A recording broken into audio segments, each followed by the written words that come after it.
Loretta. How you doing? I'm fine, Betty. How are you? I'm fine. Tell me about the trip. It's been great. Has it? And what's the high spot? Well, I suppose the Panama Canal. Yeah. I have been through it before, but I enjoyed it just as much this time. Was it different? Yes, it was different because I went from east to west, and also it was raining. And that was a good change, huh? Well, it wasn't hot. It can be awfully hot. Yeah. So, and I went through on a big ship, which makes a difference too. This time? This time. Yeah, you was on a small one before. Yes, So how's everything been along? The trips, the side trips? It's been fine. I've enjoyed everything we've done off the ship, and I'm looking forward to the next 2 port stops. Wonderful. I am too. We'll see what goes on then. Okay, well, thank you a lot for going with us. You are a frequent traveler with me, and we appreciate you. Yes, I've enjoyed every trip and looking forward to what you're planning for next year. So, thank you, Loretta. Well, we find ourselves now off the coast of Costa Rica, and this is a really beautiful area. However, the day that we were here, it was a little bit cloudy. In fact, it had rained part of that day too. But you get a chance to see part of the coastline here of Costa Rica. And actually, what we're going to be doing is we're going to be sailing in through some of the islands between the mainland and some of the islands there off Costa Rica. And of course, as we come along, here comes the local Costa Rican authorities. Yeah, I couldn't quite figure out what they came for. It's such a little boat. They didn't stay long. They had some kind of a paper, maybe a legality of some of the ship coming in. Could have been. Huh? Yeah, I think when you're in any waters like that, I think you have to you got to show your papers. Especially a big ship like that. I mean that is. Well, you'd think that'd all be done beforehand, though. You can't do that though. Why? What if you don't get there at the time that you say you're going to be there? Yeah, but it's a ship. You have to be there when you say you're going to be there. It's not like an airplane. Haven't you ever heard of a cruise ship breaking down? Yeah, no, you know better than that, baby. I have been on one. That's what I was going to say. When you were in Alaska, there was a ship that got in trouble, and you went and took your ship. Rescued them. Rescued them, That's right? What I said. Yeah. If they'd gone with us, then they wouldn't have had been rescued. Actually, there was a couple of ladies from Madeira on that cruise. But anyway, yeah. But you see, they don't look very legal, though. I don't know. Well, it doesn't make any difference. Nah, when you're in the tropics, you don't look legal anyway. People dress very casually, don't you think? Well, I hope so. I don't think you're going to find. Oh, I don't know. We had some on the ship that were dressed pretty nicely, but that's a misnomer. Speaking of dress, what's that? Not everybody, oh, Betty, but people have the idea that if you cruise, you have to have formal clothes, you have to dress up, it's all gussy-gussy. That really isn't true. It's optional. If you have some pretty dresses at home and want to wear them, more power, bring them along. But if you don't, they only have 2 nights that they ask you to dress a little bit.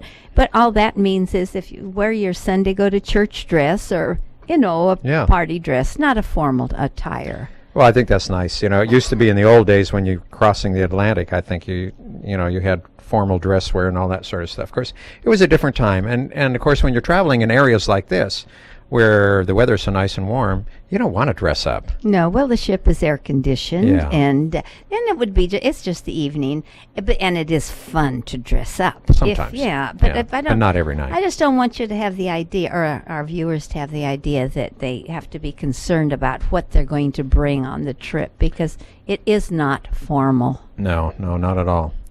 Betty, what I like here is that. This area, the jungle area that we're looking at, there's still a lot of crocodiles and other species of animals that are here. And you take a look at this area of Costa Rica, is where the 2 continents actually come together. And there are a lot of species of animals and birds that you're not going to find in other areas. And if in fact, it kind of reminds us when we were in Costa Rica before. Remember when we went to the butterfly farm? Oh, wasn't that beautiful? Yeah, that was eye-opening.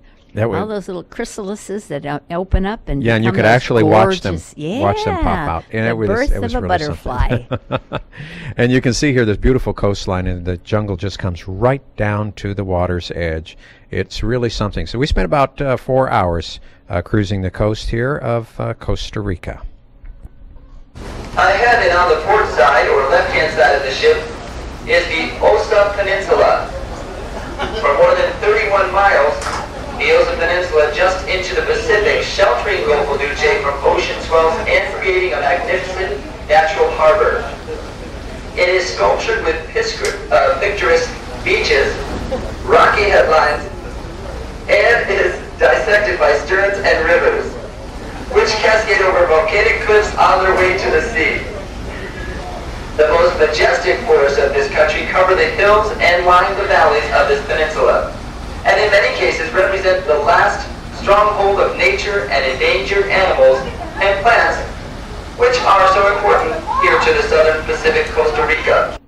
Well, it is interesting that there's a lot of conservation going on within the country of Costa Rica. And when we were there before, we noticed that all of the people were very, very conscious of the ecology and trying to save those species that might be endangered. Yeah, I'd like to say a little something about the commentator on the ship. We could hear him fine. Sometimes it comes across a little bit garbled on our show because of the people around. As you know, often when there's somebody talking, everybody else talks at the same time.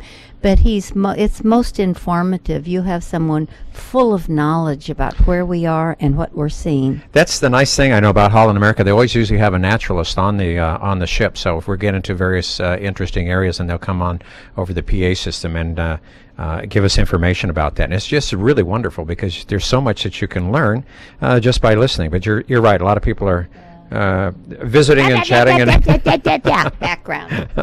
Anyway, that's the way that it goes. Well, it looks like we're going to leave the area here of Costa Rica, and those cloud formations are just beautiful. Actually, we saw some fish jumping and saw some of the wildlife actually in the sea here too. But you know, I couldn't get the camera out fast enough. And one thing that I want to advise people, when you do go, and if you've got a little video camera, make sure you get on deck real early, because you come from an air-conditioned room and you go out there and the humidity will stop your camera from working until it becomes acclimatized, you know. And that happened to me a couple of times. I missed some real good shots. I was so mad. Well, that's something you can't help because you got up early. You're an early riser. Yeah, so should have done it. Anyway, let's go inside the ship and see what's going on inside, shall we? All right, folks. Question number 4. What does an androphobic maiden fear?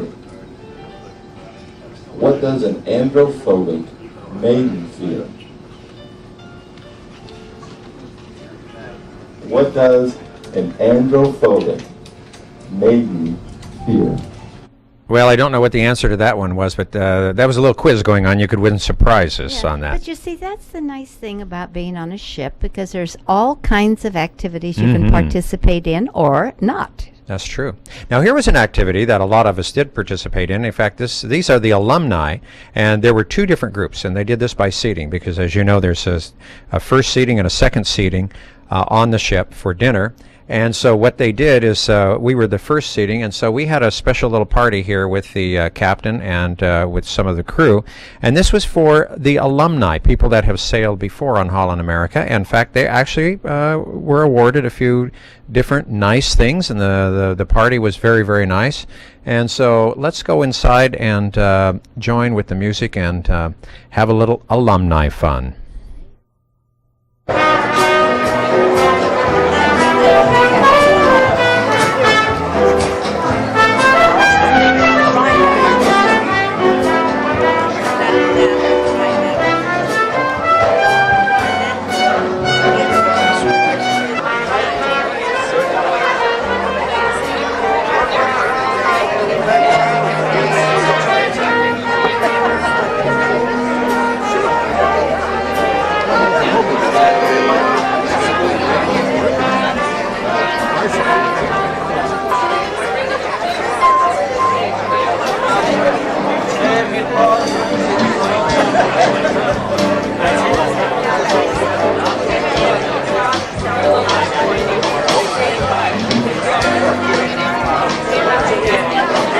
At this time, I'd like to reintroduce or bring to the stage your captain, Captain Leo Hubret, your hotel manager, Dirk van Heidenwijk, and your hostess, Anneke Prins.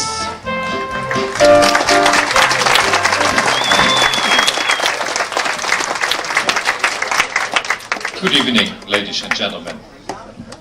Welcome to this very, very special party for all of you who continue to cruise with Holland America Line again and again. Holland American Line started to pay tribute to repeaters in the early 70s, and at that time this society was founded. We award an Able Mariner Certificate for making 3 cruises, a Cadet Mariner Certificate for making 5 cruises, a Grand Mariner Certificate for making 10 cruises, and then we continue with a silver medallion for making 40,000 miles, a golden medallion for making 100,000 miles, and a platinum medallion for making 250,000 miles. To start the presentation, I'd like to hand over the microphone to your cruise director, Cameron. Thank you, Captain. Before we start, I would like to mention that we will be handing out a very special item this evening. It is our 125th anniversary, as the Captain mentioned, and for all those guests who are Grand Mariners and above, you will be receiving a special Holland America 125th anniversary pin. So we will ask that you stay in the lounge for that. We'll call you up. Again, that's for all of our guests who are Grand Mariners and above. At this time, the Captain would like to recognize, and all of our guests we'd like to recognize, who are sailing with us for the second time. If you are sailing with us for the second time, please stand at this time and be recognized.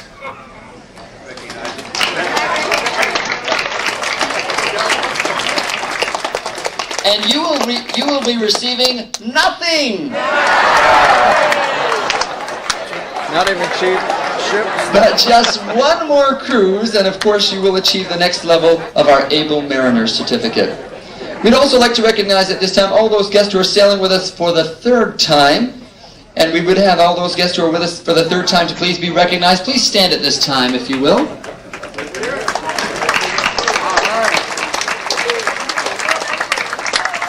And they're receiving our Able Mariners.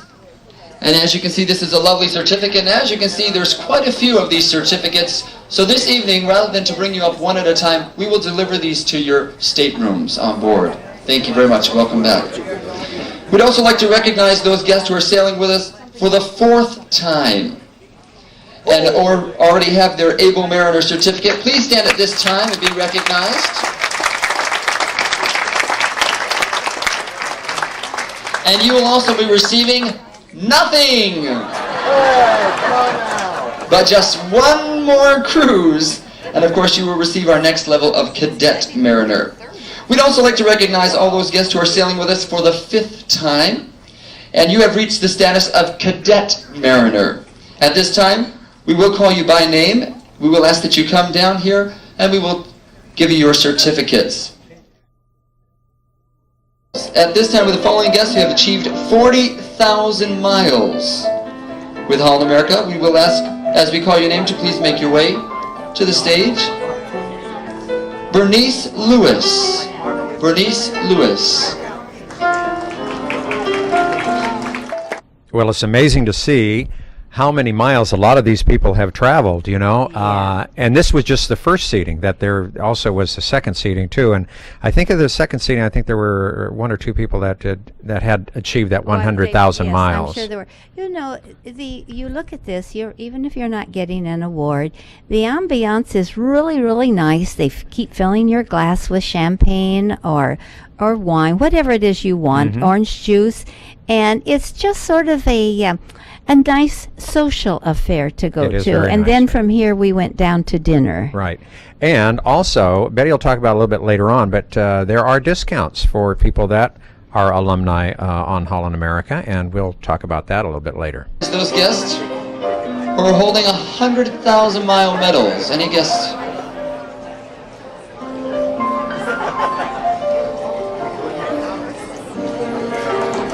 Thank you one more time. I would like to congratulate all of those medal holders. They are the CEOs of Holland America Line that you've just seen. Congratulations. We'd also like to invite any guest. At this time, we'd like to take a photo with our captain and the hotel manager to please make your way at this to the stage at this time. Now, Betty, tell us a little bit about, now, if you are an alumni, what sort of, besides the little certificates and the medals that you get, what other real big advantages do you get? Oh, well, let me think about that. You get a 2-cabin upgrade, which is a big savings. In other words, you pay for one level, but because of being an alumni, they will upgrade you 2 cabins, and you get the better cabin for the lesser price. Mm-hmm. And you get a little extra things like a little tile sometimes for thanking you for going with them. Mm-hmm. You do get the recognition of the parties like you just saw. And you get the pleasure of sailing again with Holland America. Right. And I think they also put out an alumni newsletter, too, that gives you information, of course, about a lot of the cruises that they have. Well, Betty, you were right. After our party, then we settled in for another meal. Now, there's my little gambler. See Esperanza right there. She paid for her trip by going to the casino and playing the slot machines. It was darling. Yes, she did. She did a very good job. And here are some other people that did some winning as well. Gary and I saw you win 2 bingos today. Oh, yeah. Pretty good. Pretty good deal. And a little special dessert here. I think some Cherries Jubilee, which is very nice.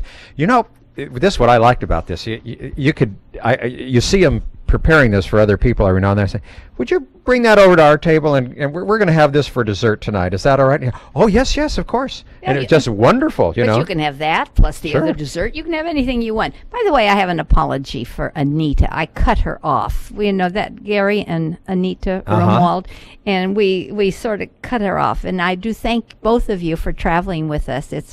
You've been with us before, and it's a pleasure to have you along. Thank you. And now we're going to go take a look at the kitchen. You know, these are the fun things. You can take tours. They have these arranged every now and then.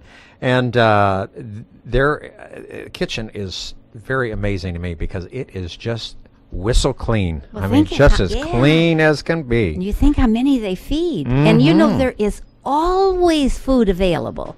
Whether it's up on the Lido deck or down in the dining area, there's always food and an ice cream bar that's out of this world. Oh, it's wonderful. And then, of course, if you're really up to it, like around midnight. Betty, you ever go to the midnight Only deals? once. Only once. And then, I'm not a big chocolate fiend like some people are. You know, I can take it or leave it.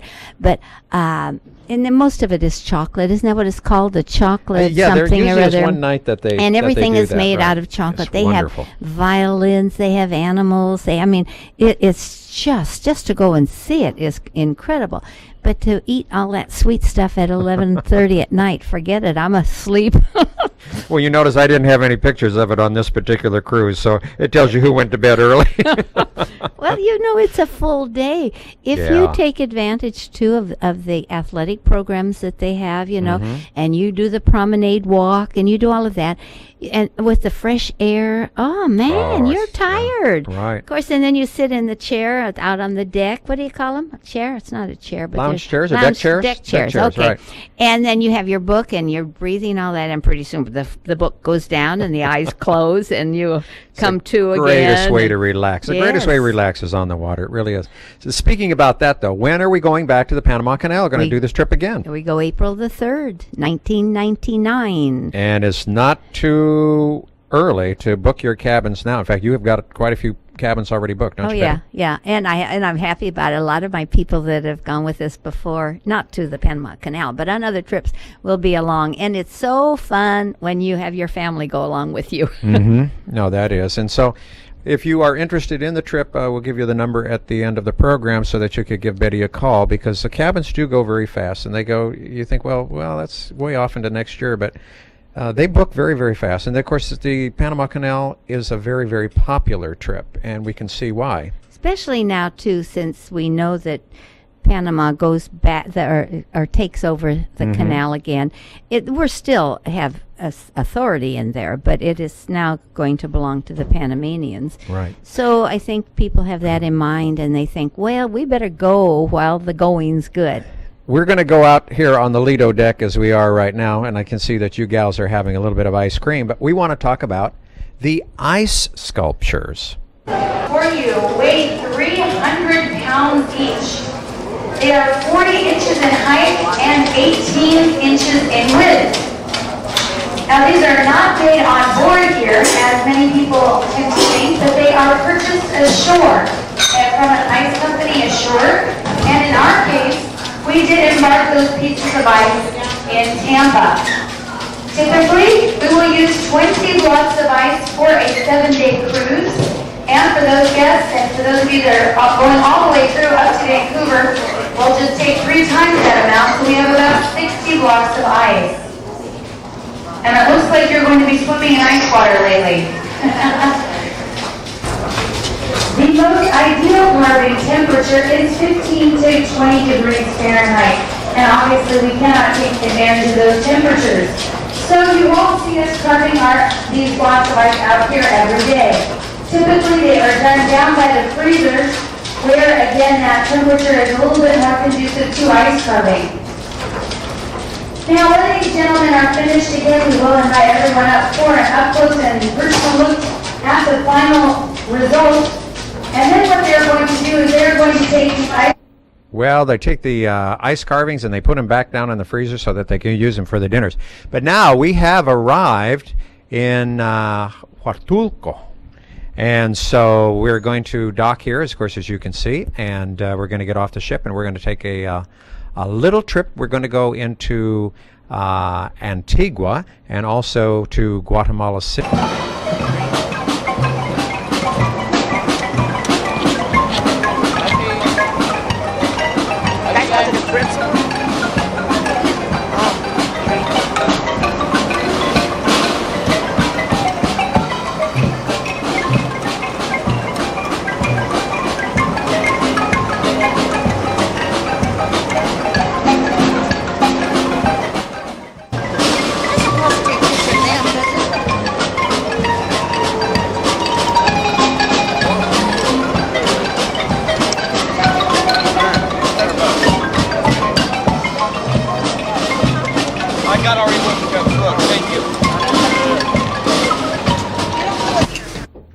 Excuse me, Marv. Yes? Where did you say we were? Where did I say Yes, we you know what you said. Where are we? were? I made a mistake. No, we're not in Mexico. We're in Guatemala. Yeah, Huatulco was. We're going to get there on the next Eventually. stop, right? Yeah. But you know everybody's entitled to one mistake in their life. Yeah, but I mean, you know, from one country to the other. Well, after all, what difference does it make? We were should going to know get where to we the are. other one anyway. That's true. So we are driving. It was a little drive from the port where we were to get into Guatemala City and also to Antigua. But it was very interesting. I think we got a chance to see a lot of the farmland, and the topography changes quite a bit because as we get closer up to the city, I think we were climbing a little bit and we get into more of a mountainous area. So you get a chance to see the which we can see off there in the distance, and the sugarcane fields that were all around us here. It was very There's very some nice right to see. there. Yeah, there's a truck that's hauling the cane into probably a place where they're going to make sugar out of it. So in other words, they raise cane. They raise cane. They That's have right. lots of fun. The other thing I think that was a little amazing to me was to see off on some of these side roads there were lots and lots of new housing developments that were going in that particular area. So it looks like Guatemala is growing in this area. And the other thing is too, as we get closer up to Antigua, we're going to see just sort of the outline because it was kind of hidden partially by the clouds. But there is a volcano up there, which is still an active volcano called Agua, and I think I'd be a little jittery because I was just reading today in the paper just further north there's one in Mexico that's about ready to blow its top too. Oh, this is coffee here. There's coffee plantation that we just whisked by here very quickly. Very carefully. Did you see the police car right Oh there? yes I did. Yeah, very carefully.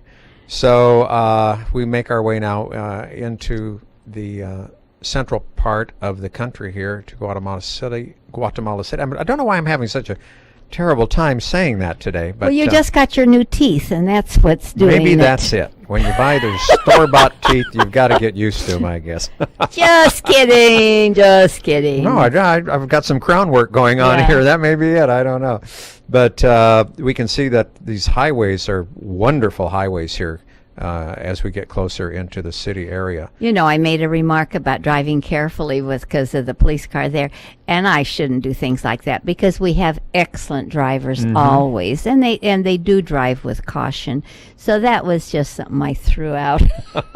Throw it out. You were thinking about if you were driving, huh? No, I'm pretty good. Are you? Yeah, I think so. Sure, I've been doing it long enough. You don't have a lead foot? No, not anymore. What Not stopped anymore. you from Well, being a lead foot? Because it costs a lot of money to get a traffic ticket, and and your insurance goes up. I mean, there's just Right. not even just from a safety point. It's just not worth it. You're going to get there eventually, anyways. That's right. You are. And a lot of construction, of course, going on here too. So here you can see as we go along some of the newer buildings that are going up. Yeah. Quite a modern area, and the mountain that you see right there has a lot of the television and radio transmitters, and even a mosque we even saw there real quickly. So it's very diversified culture. Yeah, you always here. have to go through things like this to get to where you're going to go. You know, there's some parts of it gets a little boring, I think, but you know Well, where this is you're what I heading. like. Yeah, right. because you hit different types of areas here. Yeah. Well, I like this is fine, but I'm talking about that flat stuff. I like to, see a little town here and a little town there, here a town, there a town, everywhere a town. Well, we have arrived now in the town of Antigua, Yeah. and this is the ruins of a church and a convent that probably was destroyed, I think, by the volcano. But they've really done a nice job keeping this open so that people can visit it.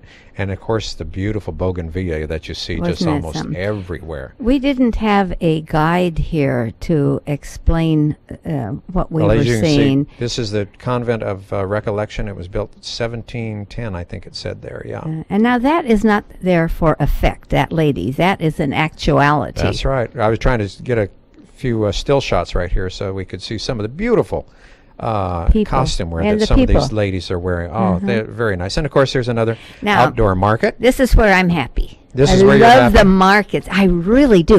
I love to see the crafts that the people make. I really feel I've traveled then. Well, and you can get in there and really bargain with some of those people, Betty. You do a real good job. Water volcano and the fire volcano, the fire was active.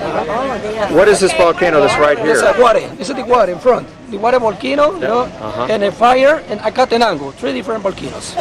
Only one is active, the fire, It's a smoke every day, it's a smoke. We go in front to the cathedral, you can see the main plaza, the palace. Well, if you are interested in going with us on our next trip through the Panama Canal, give Betty a call 488-7443. and you should do it right away because the cabins are going very, very fast. It's time for us to say goodbye. We will see you next time. Goodbye. Bye-bye.